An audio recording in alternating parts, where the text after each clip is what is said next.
¿Qué onda? ¿Cómo están? Bienvenidos aquí con Carlos. Hoy estamos aquí con Pilar Santos. Hola Pili, ¿cómo estás? Hola, muy bien, gracias. Ay, qué bien, Pili. Oye, Pili, Muchas pues gracias bienvenida. por la invitación.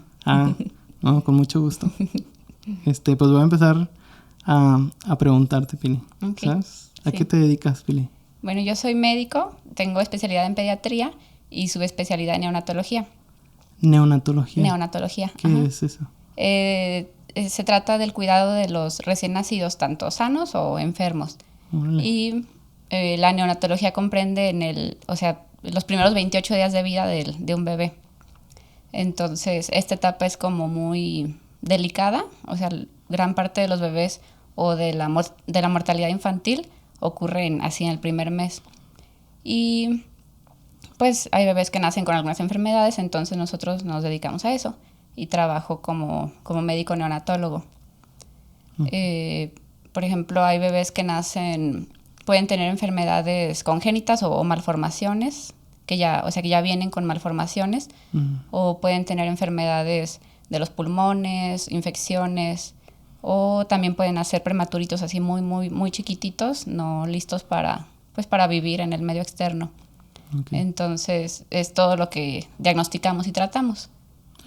Ok, y dijiste que hasta los 8 meses. ¿Sí dijiste 8 o 18 meses? 28 días. 28 días. Sí, perdón. el primer mes de vida. El primer mes de vida es la etapa neonatal. ¿Y después de ahí es como pediatría o algo así? ¿O sí, ya después de allí, sí, lo demás lo ve un pediatra. O sea, también un neonatólogo. Por ejemplo, si tuviste un bebé que atendiste cuando estaba muy enfermito o críticamente enfermo en sus primeros días, ya después si se recupera y se va a su casa, también le puedes dar seguimiento. Okay. Pero lo característico es que en el primer mes de vida pues hay ciertas enfermedades que solo se desarrollan en esa etapa, o sea, en el nacimiento, pues.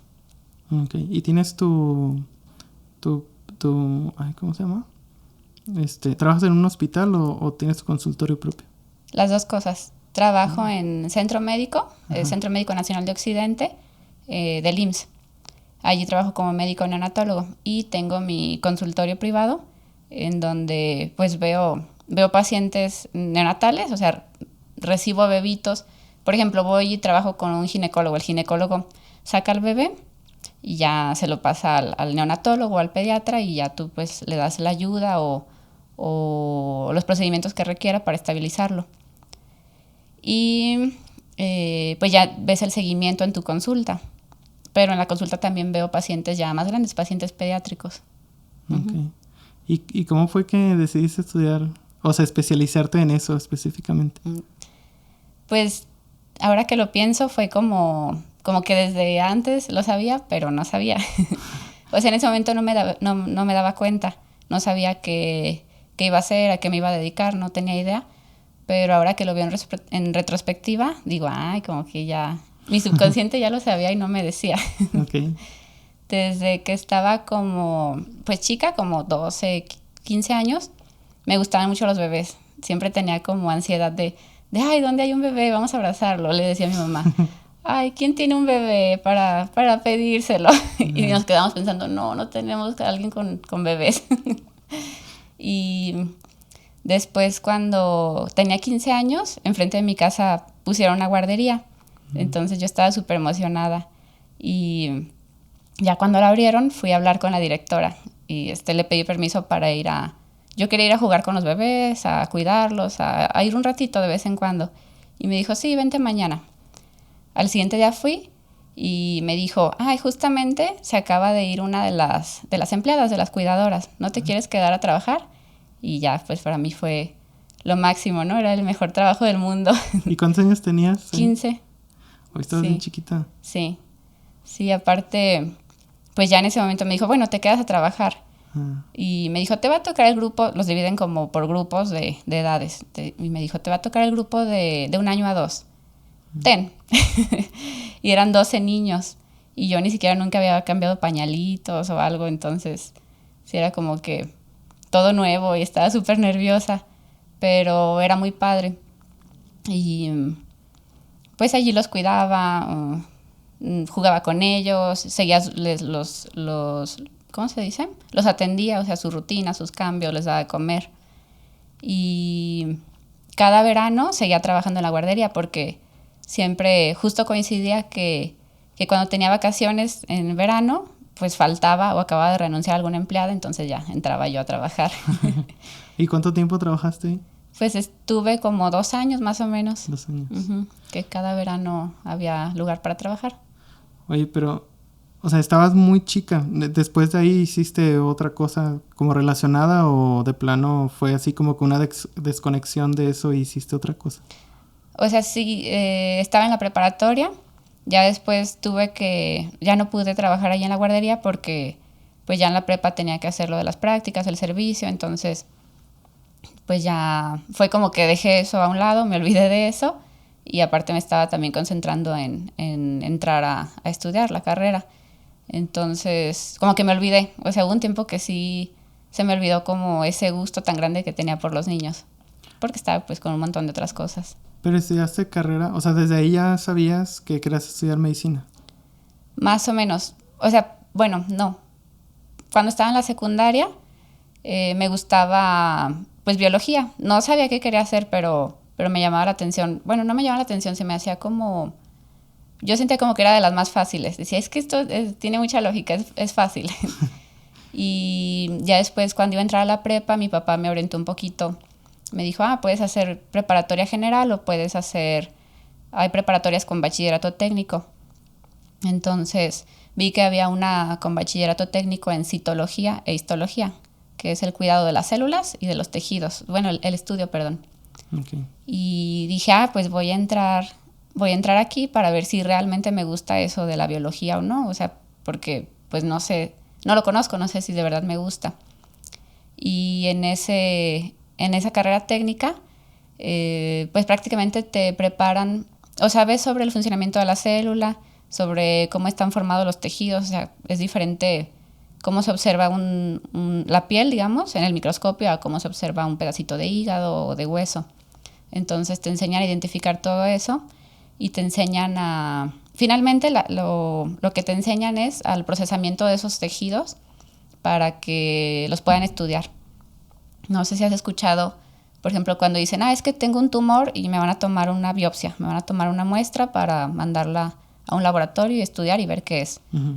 Entonces, a esos pedacitos que te sacan, se les tiene que hacer un proceso. O sea, se corta el pedazo, después se deshidrata, se rellena con parafina y después se tiñe con tinciones especiales para poderlas observar en microscopio. Y eso lo hace un citotecnólogo o un histotecnólogo. Y ya después los analiza en el microscopio un médico con especialidad en patología y ya da su diagnóstico. Entonces, mi carrera técnica estaba enfocado a eso y también nos enseñaban también a procesar las muestras de células. O sea, no tanto como tal que tomes un pedacito de tejido, sino que haces un raspadito para traerte unas células uh-huh. y esas también las procesamos igual, las teñimos y las mandan a estudiar. Y eso es lo que aprendí en la carrera técnica. Entonces, muchos de mis profesores eran médicos. También hice prácticas y servicio social en la prepa. Las prácticas las hice en el laboratorio de patología del Hospital Civil uh-huh. y las prácticas en una unidad de detección oportuna de cáncer de cervix. Y allí hacíamos Papá Nicolaus. Entonces, pues todo eso me adentró mucho como en el mundo de la medicina. Uh-huh. Y allí fue cuando dije, no, sí me gusta y esto quiero estudiar. Uh-huh. Ok. Entonces, digamos que de cierta forma sí fue como un poco más accidental el hecho de que hayas entrado a esa carrera técnica. Bueno, no porque... O sea, ¿te gustaba eso de la biología, me dijiste? Ajá, sí, me gustaba como lo de biología. Ajá. Sí había pensado tal vez, podría estudiar medicina, algo así, pero no sé si me gusta o no. Entonces necesito como entrar más en ese mundo para ya saber si realmente me gusta. Y eso es lo que yo pensaba. ¿Y esa prepa técnica dónde era? ¿O cómo se llama la escuela? Es de la UDG, preparatoria 11.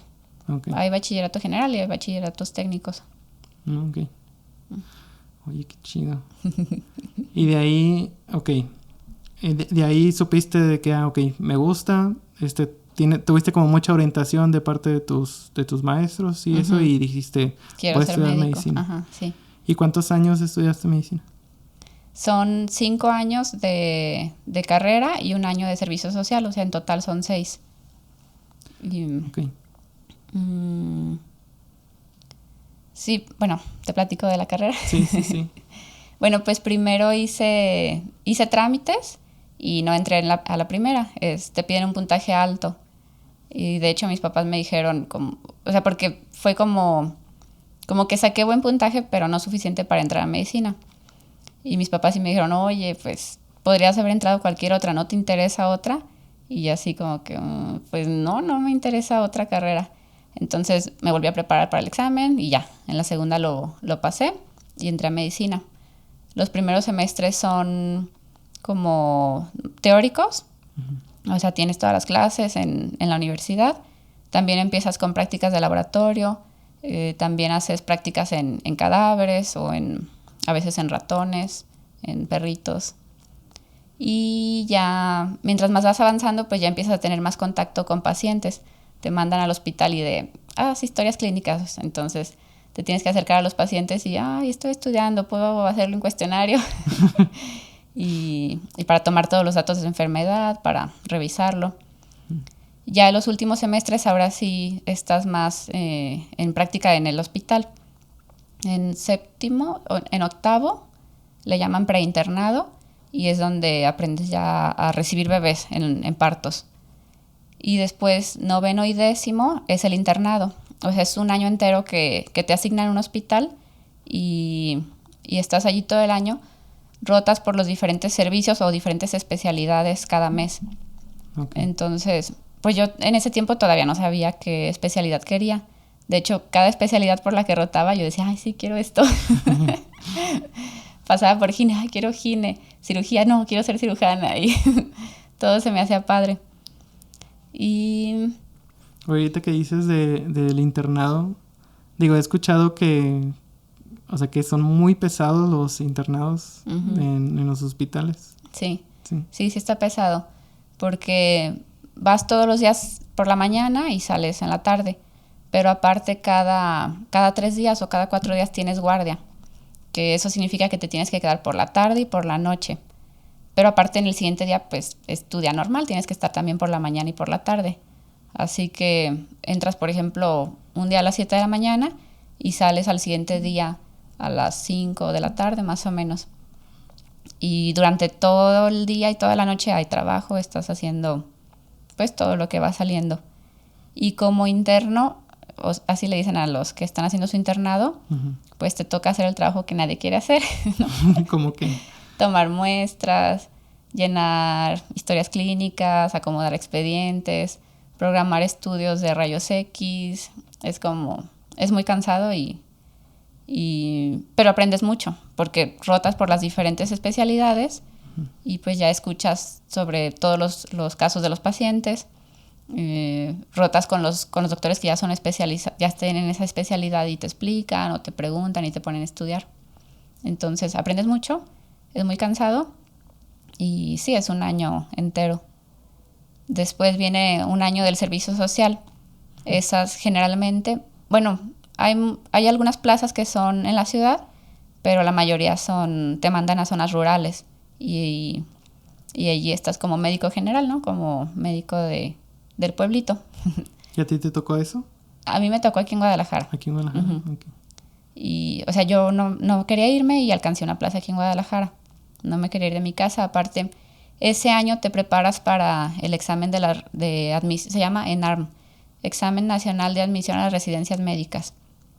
Y es un examen muy pesado, que desde que entras a primero de medicina ya te están diciendo, ¿cuándo hagas el ENARM? ¿Cuándo hagas el ENARM? Entonces es como que ya traes todo el estrés o el miedo para ese examen. Y el año del servicio social te preparas todo el año para el examen. O sea, es como que vuelves a estudiar toda la carrera, pero enfocado a responder bien el examen. Pero ese examen es como, o sea, si no pasas ese examen, ¿no te dan tu título? No, sí, te puedes ya graduar como médico general una vez terminando el servicio, pero si quieres hacer una especialidad tienes que pasar el examen. Okay. y pues está difícil, está pesado. Oye, de hecho, eso te quería preguntar, perdón que te interrumpa. Eso te quería preguntar de las diferencias entre las...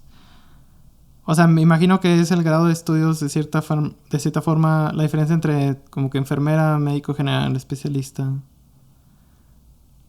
O sea, digo, para yo que no tengo muy claro eso, ¿cómo me lo explicarías a mí? Ok.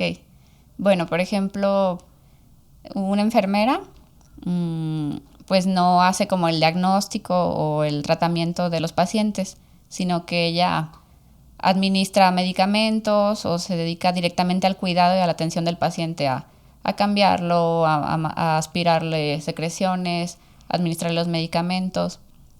O sea, sigue tus indicaciones. Tú como médico dices, le va a hacer esto, le va a administrar esto, y ya enfermería se encarga como de aplicar el tratamiento a los pacientes. Okay. Un médico general pues ve enfermedades como muy generales, Okay. sí, como las más frecuentes, y le da el tratamiento inicial a enfermedades ya un poquito más avanzadas. Ya cuando se sale de sus manos o de su área, la manda al especialista. Y el especialista, pues, cada especialidad es un mundo aparte. O sea, no terminas de aprender lo de tu especialidad en realidad. Son muchísimas cosas. Entonces, el médico general es como que sabe un poquitito de todo. Lo más frecuente, digamos, de cada especialidad. Las enfermedades más frecuentes. Okay. Y ya el médico especialista ya sabe las más frecuentes de su especialidad, más todas las enfermedades rarísimas que nadie detecta. Uh-huh. Okay. ¿Más o menos? Sí. Sí, me quedó más claro. Y, por ejemplo, a los que llaman traumatólogos. Son médicos generales que estudiaron especialidad en traumatología y ortopedia. ¿Y qué es? O sea, por ejemplo, yo lo escucho de un traumatólogo de cuando a lo mejor tuviste algún accidente y te revisa, pero no... O sea, sí, yo todavía no termino de entender bien qué es lo que hacen ellos. Ellos pues revisan lesiones, sobre todo de huesos. Es a lo que se dedican ellos. Y ya resuelven fracturas o... más que nada. Pero también lesiones de músculos o de tendones también pueden manejar eso. Okay. Traumatología. Y también ven el lado de la ortopedia. Por ejemplo, pacientes que tienen alteraciones en su columna, que necesitan, no sé, alguna cirugía para enderezar o también los que necesitan prótesis. Okay. Más o menos. Ya me quedó un poquito más claro. Sí. Y es una especialidad quirúrgica, o sea, ellos operan. La gran parte del tiempo operan pues las lesiones. Ok. Y si no hubieras estudiado, ya pasando temas, si tú no hubieras estudiado la especialidad que decidiste, ¿cuál otra hubiera sido? Pues ya al final, antes de justo de elegir, no sabía si hacer ginecología, medicina interna o pediatría. Okay. ¿Y qué es medicina interna? Medicina interna es como médico general, pero sabes más que el médico general, porque estudian más o sea, estudian más ampliamente lo de las otras especialidades, pero no se especializan así en alguna en específico. Okay. Es como un médico general que sabe más, que estudia más a profundo todas las enfermedades. Y ellos también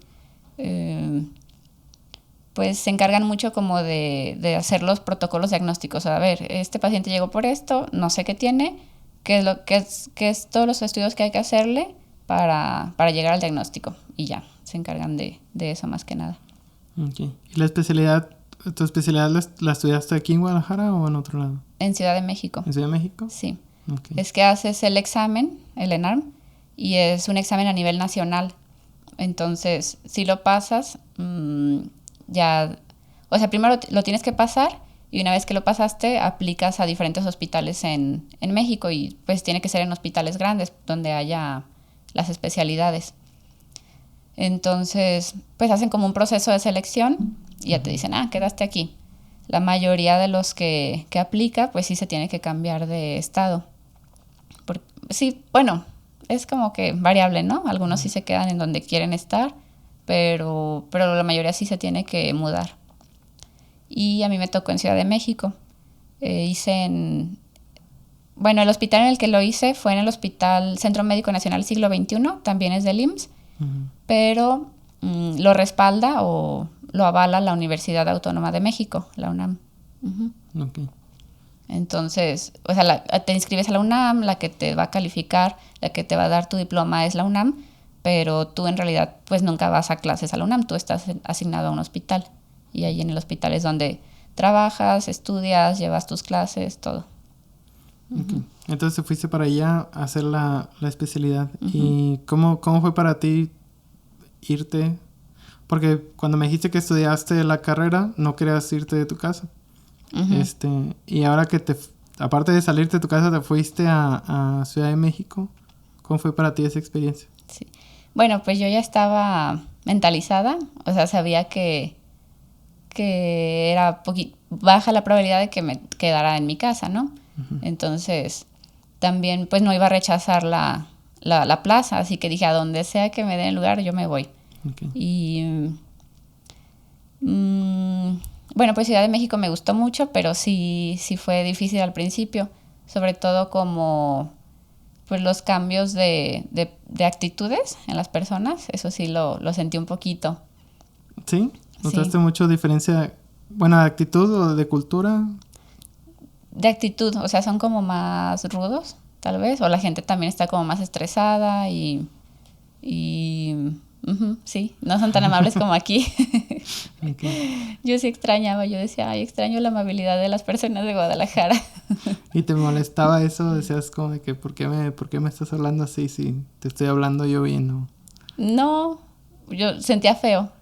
Por ejemplo, cuando hacía trámites y no se iba con las secretarias, le sonreía por amabilidad y no me sonreían así de regreso. No te regresaban la sonrisa. Ajá.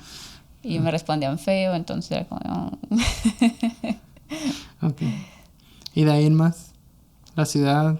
¿No te sentiste como abrumada la ciudad? Bueno, te hablo desde mi experiencia porque yo la primera vez que fui a la Ciudad de México, pues conocí toda la parte de Reforma. Pues pues no es el centro de Ciudad de México, pero yo lo conocí más como si ese fuera como que el centro, pues. Pero a mí se me hizo como inmenso. Y sí me sentí un poco como de que no manches, está enorme.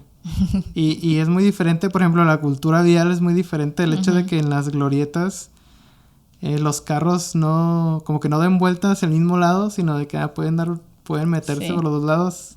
Yo creo que si yo llegara a manejar ahí las primeras veces sí me quedaría así como parado. Sí. Pues eso no me costó tanto. Bueno, de hecho aprendí a manejar allá. Entonces sí. Bueno. Sí, la primera vez que agarré el carro para irme solita al trabajo, fue como que estuve ahí en una esquina 5 minutos esperando que dejaran de pasar los carros para poder entrar a la calle, a la avenida. Y, o sea, en eso no sentí tanta diferencia. Me gustaba, en realidad, porque sentía que había muchos lugares que visitar en tus tiempos libres, muchas áreas ¿cómo se dice? De turismo.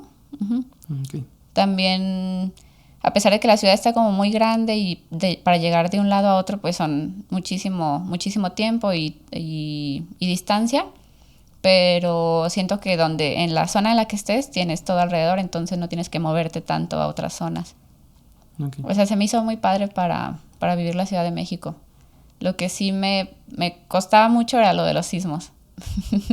Vale. Yo decía, no puedo vivir aquí toda mi vida, pensar que en cualquier momento algo ocurre, ¿verdad? ¿Te tocó algún sismo así fuerte? Sí, me tocó el del 2013. 2013, ¿Sí? No recuerdo exactamente la fecha. 2017, fue el 2017, en el que sí se cayeron muchos edificios. ¿Y qué estabas haciendo tú en ese momento? ¿Dónde te tocó? Yo era mi primer año de residencia. Ajá. Y estaba en el comedor del hospital, que es la planta baja. Okay. Entonces, pues empezó a temblar y en medio del comedor había como un tragaluz, digamos, del tamaño de todo el edificio, que eran como 8 pisos. Uh-huh. Y allí se veía que empezaban a caer pedazos de pared. Wow. Entonces quisimos salir por la puerta de emergencia, pero estaba cerrada. Y yo pensé, bueno, me pego a una pared. Y me quise pegar a una pared, pero había un cuadro y el cuadro se veía así que estaba pues brincoteando sobre la pared. Okay. Entonces se empezó a acumular la gente, nos empezamos a desesperar porque no dejaba de temblar y estaba muy fuerte. Y ya alguien, no sé, pudieron abrir la puerta de emergencia, pero pues ya estábamos todos acumulados, entonces la gente se empezó a caer, se empezó a pisotear.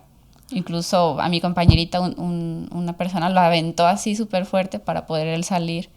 Y no podía salir, o sea, yo estaba en la puerta y estaba así agarrada, pero no podía salir de todas las personas que estaban saliendo.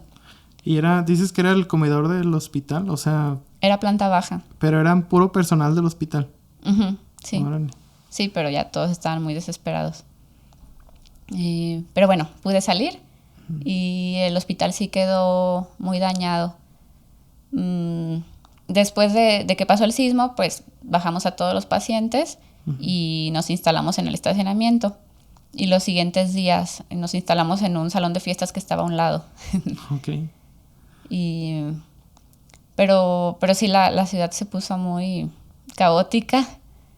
Los semáforos no funcionaban, entonces lo que en realidad movilizaba a las personas eran las motocicletas. Era como, pues veías ya 3, 4 personas en una motocicleta y era como se lograban mover las personas.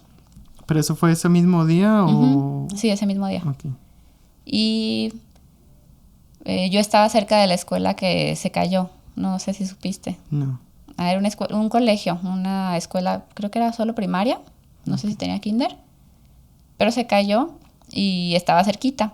Ajá. Entonces nos avisaron, pues estábamos estudiando pediatría, ¿no? Era el servicio de pediatría, nos avisaron, van a llegar muchos niños porque una escuela se cayó aquí cerca. Pero estuvimos esperando y no llegaban, entonces dijeron, vamos a la escuela. Y ya estaba como un montón de gente, estaban los medios, el ejército, o sea, los medios de comunicación, la marina, todo. Y en realidad no pudimos ayudar porque ya estaban todos allí. Pero sí había muchos, pues, bebés que ya no.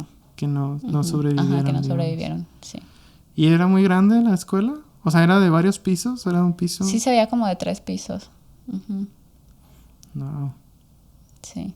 Sí, entonces eso sí, pues me asustó bastante. O sea, toda la semana estuve como... No me podía quitar eso de la cabeza, ¿no? Triste, uh-huh, pensando en eso. Uh-huh.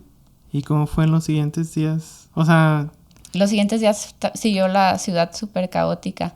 O sea, todo el día y toda la noche escuchabas a las brigadas pasar. Y así en filas, no paraban de pasar con botes, picos y todo para ir a levantar escombros y a buscar personas. Y tú, pues, bueno, yo en lo personal no podía dormir. Estaba como asustada de que en cualquier momento podía haber otro temblor. Otro temblor. Sí. ¿Y tú vivías como en un departamento o algo así? Sí. Ay. Sí.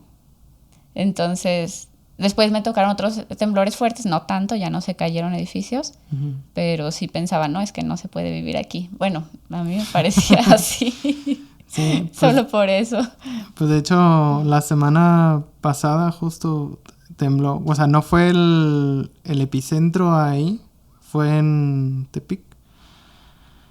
Pero pues nos tocó ahí y la verdad creo que sí fue muy traumatizante. O sea, el sonido de la alarma.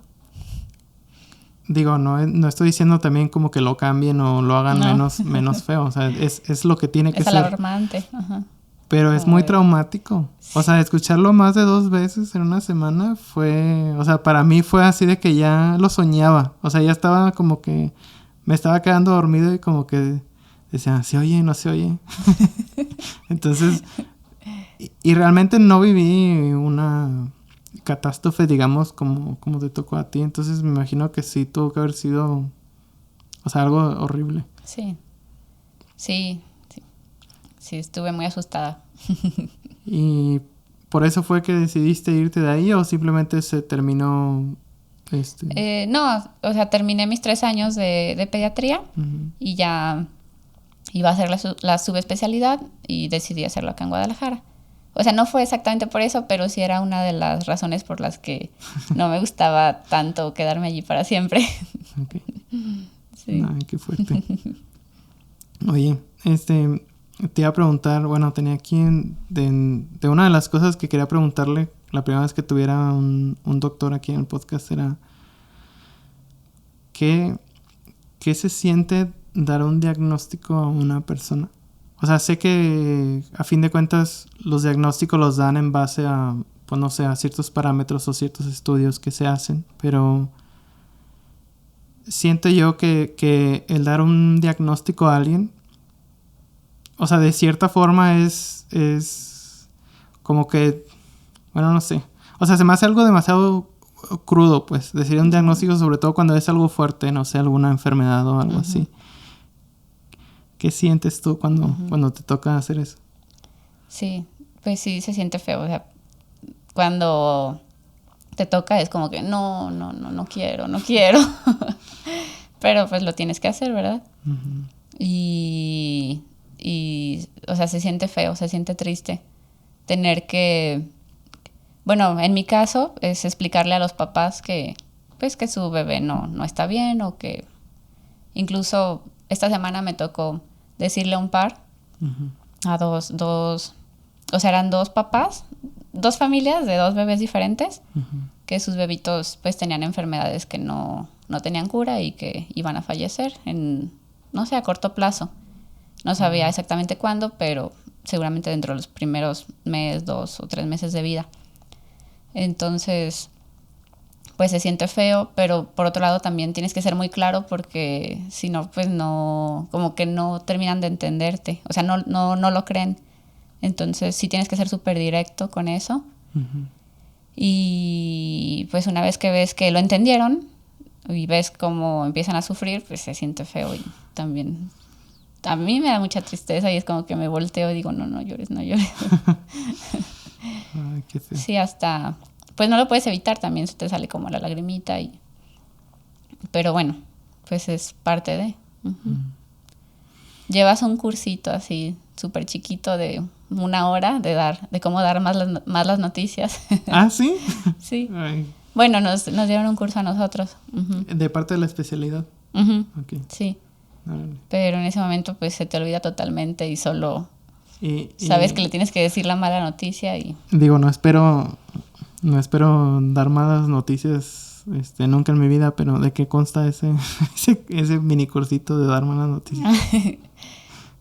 Bueno, te comentan que por ejemplo hagas que la persona se siente, o sea, por si se marea o se siente mal, pues ya esté sentada, no esté parado, que después te pongas enfrente de él y que no haya una barrera entre ustedes para que sienta como más personal o que estás de su lado. Okay. Y que le seas claro, que le digas exactamente lo que ocurre. Después que dejes un tiempo para que la persona lo piense, lo reflexione y te pregunte las dudas que tenga. Okay. Básicamente, así. Uh-huh. Oye, pues sí. Digo, si dura 1 hora o menos, pues... Sí. Sí, es demasiado. Creo que debería ser una materia entera de un semestre, no sé. Sí, y sobre todo como de... cómo tú controlar ese tipo de cosas, ¿no? Porque me imagino que sí... O sea, no es como que algo a la que te puedas acostumbrar, ¿no? O sea, sí es algo que te puede... O siento que a mí me podría mucho... Como que el dar esas noticias, yo creo que con el simple hecho de saber que tendría que hacer eso, yo que sí diría así, no. O sea, de plano es una carrera que no está... Uh-huh. que no va conmigo. Sí, aparte, bueno, creo que sí te acostumbras un poquito porque pues todos los días le tienes que decir a las personas sobre sus enfermedades. Uh-huh. Entonces, como enfermedades del día a día o que estás acostumbrado a ver, sí te acostumbras un poco. Pero ya cuando son muy malas noticias, pues como lo que te dije, pues uh-huh, creo que así a eso no, siempre te sientes mal, pues. Uh-huh. Okay. ¿Y qué más? Creo que te pregunté la mayoría de cosas que tenía como en la mente. Te pregunté, no sé si tú tienes alguna otra como dato curioso de ti, algo que te acuerdas de tu carrera. Sí, varias cosas. A ver, platícame. Bueno, en primer semestre haces disecciones en cadáveres. Los cadáveres son pues de personas de cuerpos que llegaron a CEMEFO y que nadie nunca los reclamó. Entonces, después de un tiempo, CEMEFO los dona a la universidad para que los estudiantes practiquen, pues hacemos disecciones, se llama. Ajá. Y lo que consiste es que es por diferentes áreas del cuerpo, pues vas como separando todos los tejidos, todas las venas, las arterias, los nervios, los músculos, para aprender anatomía y también para adquirir como práctica con el manejo de los utensilios. Y una vez... Oye, ¿y cómo fue para ti empezar a practicar así con un cadáver? Bueno, pues la primerita, de hecho el primer día de clases te hacen como una novatada, o por lo menos en mi generación eso nos hicieron. Primero llegamos a la clase de anatomía y pues nos estaban platicando cómo iba a ser el curso. Estaban la profesora y unos estudiantes de semestres más arriba. Uh-huh. Y pues ya te la pintan imposible de todos los trabajos que hay que entregar y todos los exámenes, todo lo que hay que estudiar. Entonces te asustas, dices, ay, no voy a poder, esto es una sola materia y no voy a poder, pero tengo 8 materias más, ¿cómo le voy a hacer? Uh-huh. Y ya te dicen, bueno, vamos a ver los cadáveres en los que van a estar practicando durante todo el semestre. Nos pusimos todos alrededor de la mesa donde estaba el cadáver y el cadáver estaba cubierto de una lona. Y nos seguían platicando sobre el curso. Ajá. Y en eso se levanta el cadáver, así se sienta. No manches. Y era un compañero de los de semestres más arriba que se había puesto ahí cubierto con la lona. Y gritando todos. No, fue como que todos dieron un brinco para atrás. Hasta eso nadie gritó. Pero sí estuvo divertido. ¿Y se presta mucho para ese tipo de cosas ahí? Después no tanto. Es como la novatada y ya. Okay. Después, pues te acostumbras, o sea, no... Al inicio tal vez te impresiona un poquito, pero después te acostumbras a eso. Okay. Y después ni siquiera te molesta. Yo también me acuerdo una vez, también sobre ese tema. Creo que se descompusieron los congeladores, algo así, donde los tienen guardados. Entonces, pues los iban a... No sé qué iban a hacer con los cadáveres. Pero los juntaron todos, los sacaron del refrigerador, los juntaron todos y los pusieron como uno encima de otro, en torrecita, así. Ajá. Yo no me esperaba eso, entonces entré y de verdad me impresionó mucho ver así una torre de cadáveres. Pero estaban así como desnudos o estaban como con bolsas o... No, todos estaban desnudos. Uh-huh. Ay, no. Sí, eso sí me impresionó, fue como que de repente, sí, es en lo que todos los días practico, sí, no pasa okay. Nada. Sí. Oye, y digo, yo realmente no creo mucho en eso, pero hay gente que platica mucho historias sobre todo en hospitales donde se tratan a niños, que hay como tipo de paranormalidades. ¿Te ha tocado a ti algo de eso? No me ha tocado. ¿No? Pero, por ejemplo, el internado lo hice en el Hospital Civil Viejo. Ajá. Es uno que está en el centro, por calle Hospital y Juan Manuel, creo. Y es un hospital, está muy viejito. De hecho, en esa misma cuadra está CEMEFO y está el Panteón de Belén. Entonces, pues en la noche tienes que seguir trabajando, ¿no? Y andas por esos pasillos oscuros y de repente como que te decían, en este pasillo se aparece una monjita. Entonces yo mejor me iba por otro pasillo. Prefería caminar más que pasar por ahí. Dices, por sí o por no, sí. No quiero saber. Sí, pero no, nunca me pasó nada. Okay. Y en ese hospital hay algo curioso. Hay unos dormitorios que le llaman las residencias, ajá, que son los dormitorios de los médicos que están haciendo su especialidad.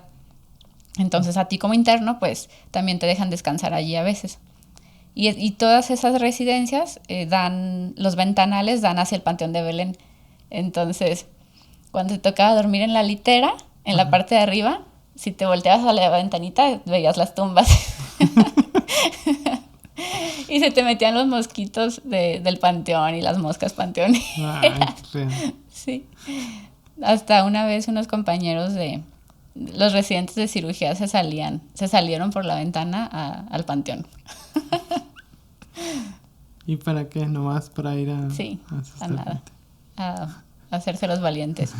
O escuchabas, también estabas descansando y escuchabas que pasaban lo de los paseos nocturnos. Ok. Sí, pero yo pensaba, es un hospital en el mismo lugar donde hay un panteón y está Semefo. O sea, esto tiene que pasar algo, pero no, nunca me pasó nada. Sí, me imagino. Digo, yo nunca me ha tocado vivir nada de eso, pero pues a la gente le gusta contar historias así. Sí. Y digo, pues tú trabajas en eso, pues a lo mejor te tocó vivir algo, pero digo, qué bueno que no. Sí, muchas historias sí llegué a escuchar, pero como a mí nunca me pasó nada, se me olvidan. Ok, muy bien, Pili. Oye, y... O sea, ¿te gusta lo que haces? ¿No te imaginas haciendo nada que no sea lo que haces ahorita? No. O sea, siento que... Pues creo que está un poquito mal, pero es parte de mi identidad. Okay. O sea, ahora pienso, si no fuera eso, ¿qué sería? Y está mal, en realidad.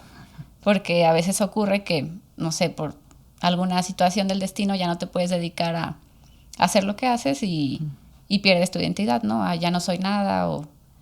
Entonces, pues sí quisiera como despegarme un poquito de eso porque siento que soy, bueno, soy médico, soy Pili, soy pediatra, soy... Y no me imagino, pues no me gustaría... O sea, sí hay muchas otras cosas que me gustan, me llaman la atención, pero siento que esta me gusta, me parece interesante y me llena. Me siento útil en la sociedad. Okay. ¿Y hobbies tienes que no sean referentes a medicina? Me gusta leer. Okay. Antes de entrar a medicina leía pues un montón de libros. Me gustan las novelas clásicas.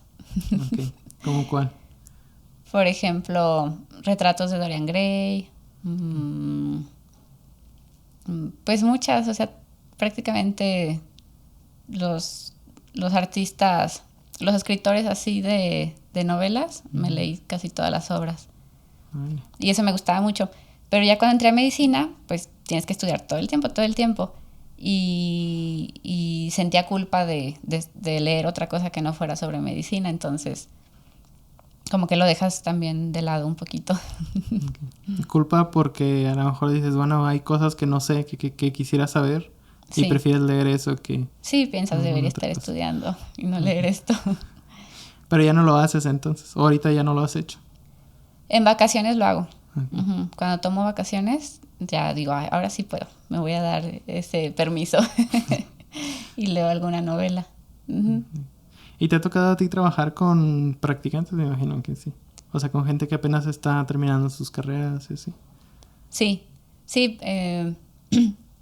O sea, siempre, desde que cuando eres residente, cuando vas subiendo de nivel, tienes a tu cargo a los residentes que están debajo de ti, que van llegando.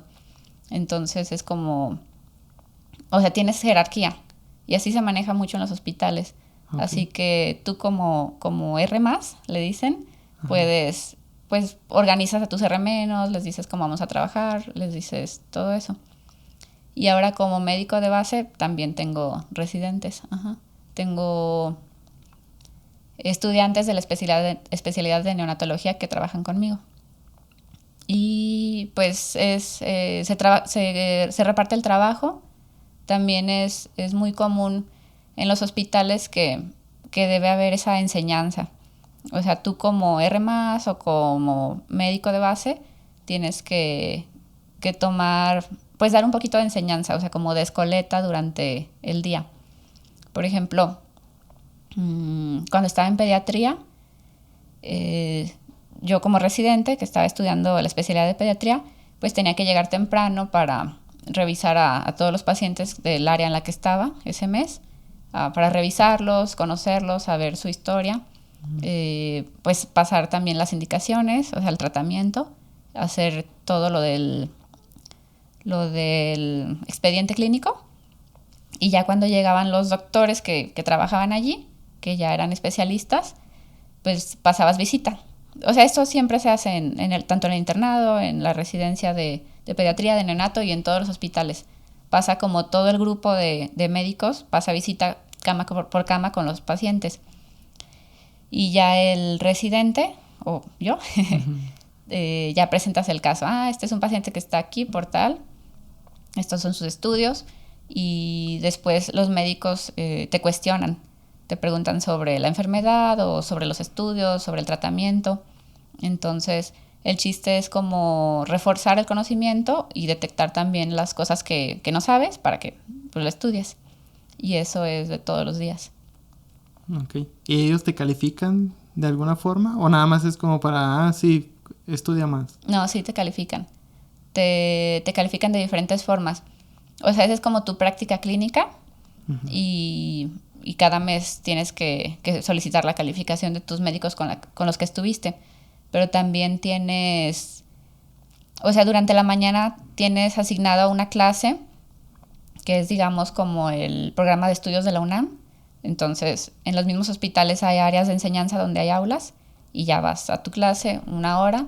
No, casi no es todos los días o dependiendo de la especialidad, pero la intención es que sí fuera todos los días.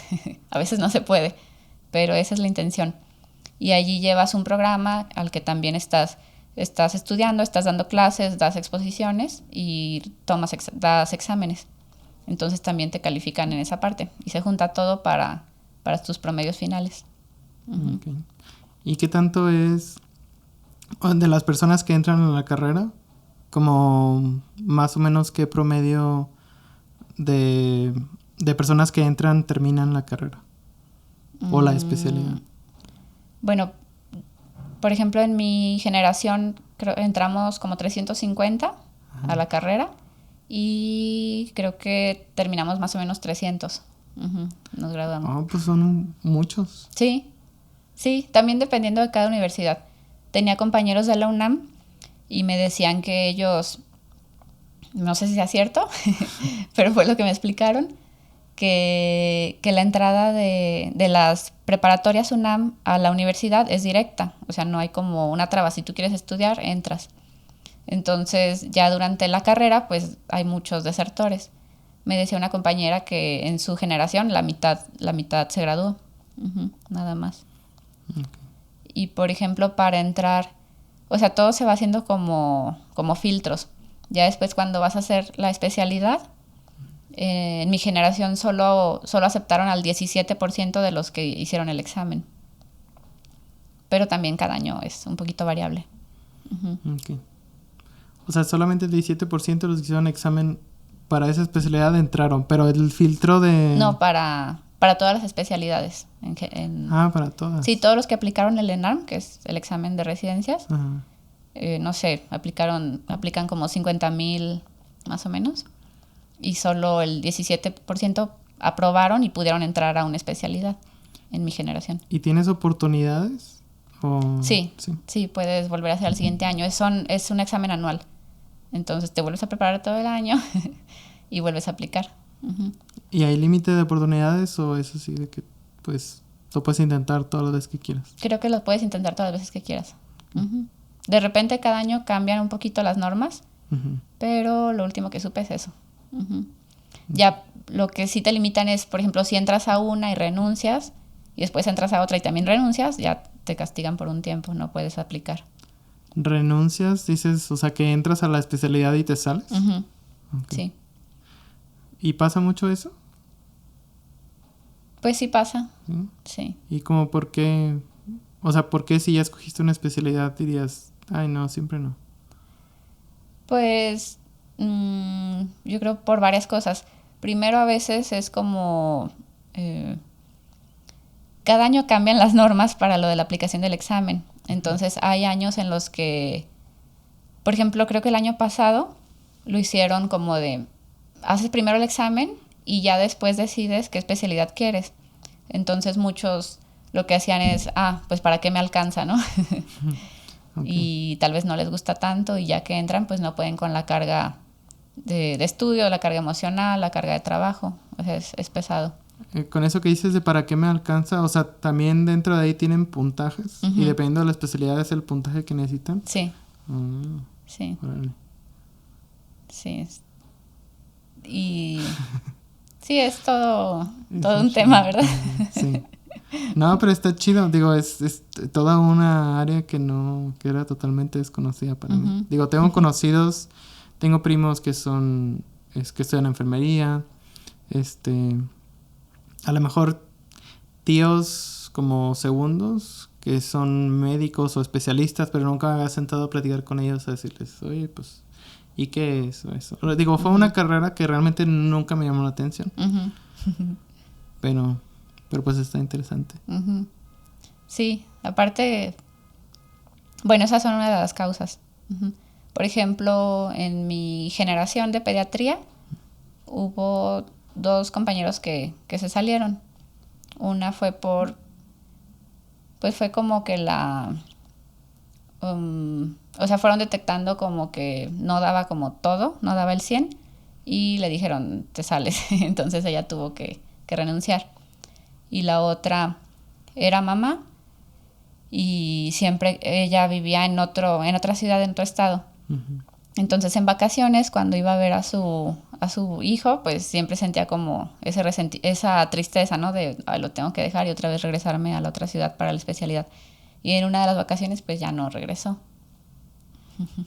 O sea, ella misma dijo, mejor ya me quedo acá con mi familia. Sí, sí. Y pues sí está pesado, o sea, también la especialidad y la subespecialidad es igual que el internado. Tienes que ir todos los días, por la mañana, por la tarde, y algunos días, cada 3 o 4 días tienes guardia y te quedas por toda la noche.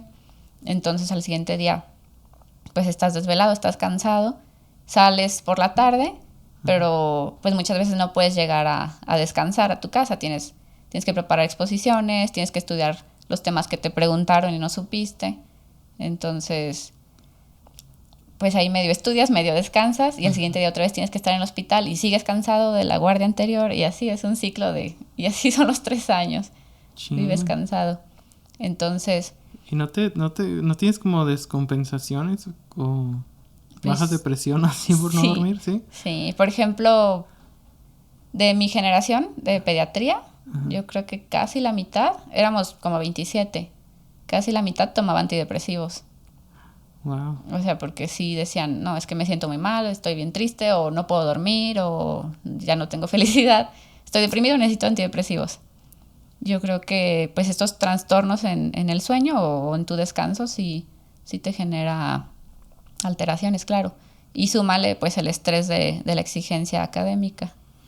Y no hay, digo, no sé qué tan cerrado sea eso, pero no, o sea, no ha sido de que digan, pues eso como que es un patrón que se ha repetido mucho y de que, pues ¿por qué no extendemos? O sea, en vez de hacerlo tan pesado y tan exigente, o sea, que se extienda, no sé, a 4 años. Pues es que antes era de 4 años y no era menos pesado. O sea, ok, entonces mejor vivirlo 3 años que vivirlo 4. Sí, de hecho sí. Sí, pues sí. Bueno. Ya lo que te faltó aprender lo vas a seguir aprendiendo en la práctica. Oye, ¿te llama la atención? O sea, ya algo, digo, ya me hablaste de tu hobby que es leer, pero ¿te llama la atención alguna otra como carrera que no tenga nada que ver con medicina? Sí. Por ejemplo, hubo un tiempo que me llamaba la atención diseño de interiores. Órale. Sí, porque justo quería decorar mi casa, pero me quedaba horrible. Entonces tomé unos cursos, pero me di cuenta que es una ciencia totalmente amplia. Dije, ok, no. No lo puedo lograr. Como que no se me da, digamos. Ok. También, pues de chiquita iba a clases de baile, entonces de chiquita pensaba, yo quiero ser bailarina. Ajá. ¿Bailarina de ballet o de qué? Iba a clases de jazz. De jazz. Y me gustaba. Ajá. Me gustaba bailar jazz. Entonces también eso me llama la atención. ¿Qué otra? O sea, generalmente no lo pienso porque no me pongo a pensar como, a ver, ¿qué otra cosa puedo hacer? Uh-huh. Pero sí hay muchas que son muy interesantes. Uh-huh. ¿Qué otra me ha llamado la atención? Ay, ahorita no me acuerdo. No, pero esa está interesante, diseño de interiores. De hecho, A mí también me llama mucho la atención y ya hay alguien que invité a que viniera a platicarnos de eso. Espero que sí venga. Porque sí, o sea, obviamente tú lo ves como muy superficialmente de que, ay, sí, los colores de la pared o las plantitas o cosas así. Pero pues a lo mejor ellos dicen, no, pues está todo esto detrás de eso. Sí. Sí, es complejo. Sí, imagino que sí. Sí, pues como para que haya una carrera nada más para eso. Sí. Está chido. En fin, pues fíjate que se me hace muy curioso lo que me dijiste al inicio de que, o sea, como que lo pensaste un poquito más el por qué decidiste estudiar la carrera y la especialidad que elegiste, de que cuando estabas chiquita como que te gustaba mucho estar con los niños y cuidarlos y así. Y es, digo, no solamente en las personas que he invitado aquí a platicar al podcast lo he visto, pero me ha tocado platicando con amigos fuera de aquí. Y creo que como que es un patrón. Las personas que son como más felices o más plenas en su trabajo, que realmente les gusta, como que algo encuentran que... ¿Cómo te diré? Como que les gustaba desde mucho antes. Y mucho antes es casi desde que tenían esa noción de saber qué estudiar. Ya tenían esos gustos. Digo, a mí me pasó, le ha pasado a otras personas que me han platicado de que, bueno, pues es que de niño veía tales programas y de ahí salió. Entonces se me hace bien, o sea, muy, muy curioso eso. Y parte de eso es el por qué estoy haciendo este programa. O sea, me gustaría que la gente que no ha encontrado su vocación o a lo mejor como tú dices, su identidad en lo que hacen, como que escarbaran un poquito y fueran como más adentro. Obviamente tuvieran noción de qué existe, porque si no tienes noción de qué existe fuera, pues no vas a saber qué estudiar, pues. Pero sí, que escarbaran un poquito más adentro de ellos y que vieran, bueno, ¿qué me hacía feliz antes? O de niño, ¿qué me gustaba? O incluso de grande, o sea, ¿qué hago que probablemente sea trabajo, pero yo no lo vea como trabajo? O sea, lo vea como que me gusta. Y hay una carrera a lo mejor afín a eso, o a lo mejor no una carrera, sino algo afín a eso, no sé, cocinar, a lo mejor no algo muy laborioso o algo así, pero, o sea, sería como mi mensaje que yo quisiera dar con este programa. Y ojalá que sí llegue o que sí tenga ese alcance. Sí, exacto. De hecho, cuando no sabía qué especialidad me iba a meter, justo, o sea, estuve como 2 años, ¿no? Durante el internado y el servicio, decidiéndolo y no lo decidía. Y al final yo digo, maldito subconsciente, sí sabías y no me decías. Y yo rompiéndome la cabeza. Pero una cosa que me ayudó a decidirme fue pensar, a ver, ¿qué haría? No me acuerdo quién me lo dijo, alguien me lo dijo. ¿Qué haría sin que me pagaran? Entonces a eso le di muchas vueltas y dije, pues yo quería ir a la guardería prácticamente a trabajar y por gusto, ¿no? Ya después me ofrecieron el trabajo, pero yo lo quería ir a hacer o sea, mi intención no era ir a trabajar, era ir a jugar con los bebés. Entonces, también fue una cosa que me ayudó a decidirme. Y por otro lado, también en retrospectiva me doy cuenta. O sea, cuando estaba en la guardería, a mí me gustaba más cuidar al grupo de los más chiquititos, de los de menores de 1 año. Entonces, ya durante mi especialidad de pediatría, también cada mes rotas en las diferentes subespecialidades, en oncopediatría, o sea, del cáncer en los niños, en neurología pediátrica, neumología pediátrica, en las diferentes especialidades. Entonces, cuando roté por el servicio de unidad de cuidados intensivos, pues allí me daba cuenta que disfrutaba mucho. O sea, la guardia no se me hacía tan pesada, me tocaban hacer procedimientos y llegaba súper emocionada a mi casa, ¿no? A platicar todo lo que había hecho y así súper emocionada. Y allí me daba cuenta, soy feliz, en la unidad de cuidados intensivos soy feliz. Y también finalmente me decidí a estudiar eso. Y después digo, mira, desde antes me gustaban los bebés chiquitos, o sea, los más chiquititos. Qué chido. Y fíjate qué chido que dices eso de que, bueno, o sea, a lo mejor no lo sientes como trabajo. Digo, a lo mejor mucha gente lo ve así como de que, ay, o sea, es demasiado como fantasioso decir de que vas a un lugar a trabajar y no sientes que es trabajo. Pues obviamente te cansa. Y obviamente, a lo mejor te quita tiempo que quisieras invertir a lo mejor con tu familia, con tu pareja. Digo, es normal y entra dentro de lo normal. Pero una cosa es eso, o sea, la fatiga del tiempo que inviertes, a lo mejor en traslados o de que necesitas descansar. Pero la emoción que te da ir, o sea, despertarte el día siguiente y decir, ya voy a ir, ya voy a llegar a hacer lo que voy a hacer. O sea, eso es a lo que nos referimos, o me imagino te refieres con o sea, es como si no trabajaras. Pues, ¿no? Sí, o sea, lo pienso y pues es muy satisfactorio, ¿no? Te sientes útil, te sientes importante, te da como, te cubre como todas esas necesidades. Entonces, definitivamente yo creo que si no hubiera como empleo de esto, sí lo seguiría haciendo de todas formas. O sea, si no recibiera un pago. Porque pues tiene muchos otros beneficios